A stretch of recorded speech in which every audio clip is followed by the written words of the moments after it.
ఎక్కించి కొమ్మల్లో ఆ కోయిల పాటలు పాడాలి.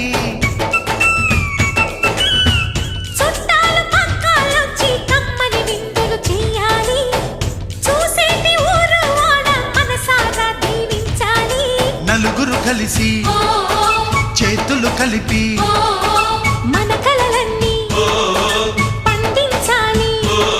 ఒక చోట పుట్టని కోడళ్ళు అయ్యారు అమ్మకే కూతుళ్ళు. త్వరలోని ముద్దుగా పుడతారు ఈ తాత పోలికల మనవళ్ళు. ఈ సంతోషాలు సరదాలే మా పండుగలు.